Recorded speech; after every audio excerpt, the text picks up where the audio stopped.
សួស្តីអ្នកទាំងអស់គ្នាតោះឥឡូវយើងមកចាប់ផ្ដើមរៀន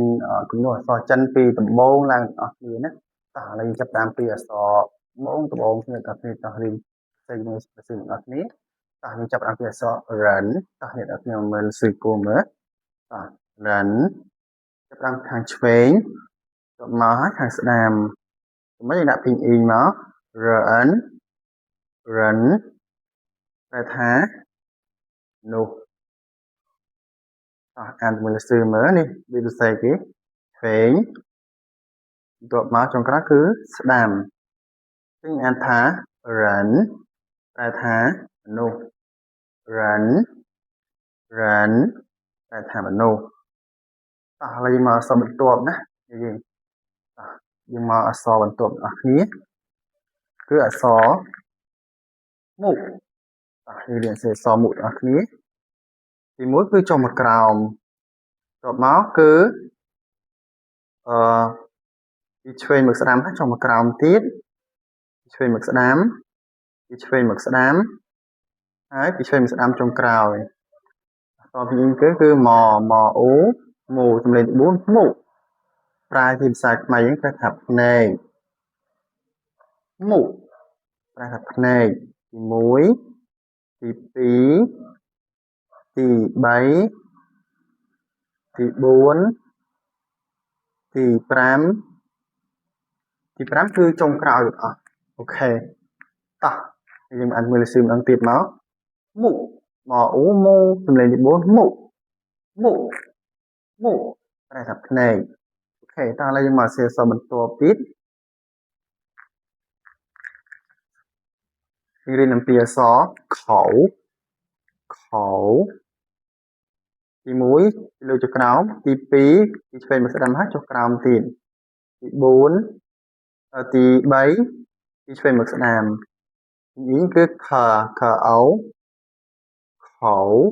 ប្រែថាមាត់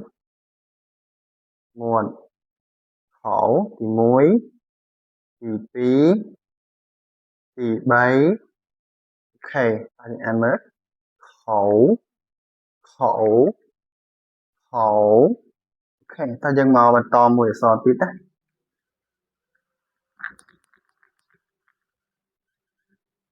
មួយអក្សរទៀតគឺយើងរៀនអំពីអក្សរថោទី1គឺសេអញ្ចឹងទី2ទី3ទី4ទី5នេះគឺថាអូថោសំឡេងទី2អានថោតែថាក្បាលថោក្បាលទី1ទី2ទី3ទី4ទី5អូខេថោតោះយើងរំលឹកពីដើមឡើងវិញណាសេពីដើមឡើងវិញទាំងអស់គ្នា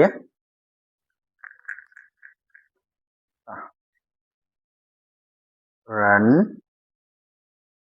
មូចុះមកខោ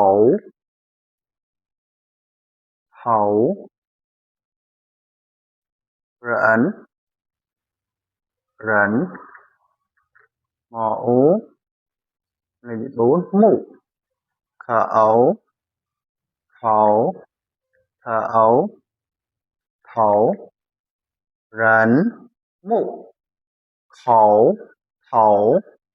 រិនប្រែថាមនុស្សមុខប្រែថាភ្នែកខោ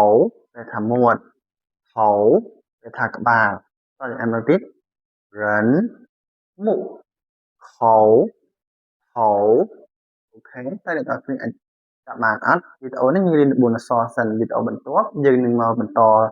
រៀនគូអក្សរបន្តទៀតអូខេសូមអរគុណសម្រាប់ការទស្សនាដើម្បីបានវីដេអូល្អៗទៅថ្ងៃក្រោយទៀតសូមអ្នកនរគ្នាជួយ Subscribe ជួយចុចរូបបណ្ដឹងដើម្បីទទួលបានវីដេអូចំណេះដឹងភាសាចិនថ្មីៗតទៅមុខទៀតបាយបាយ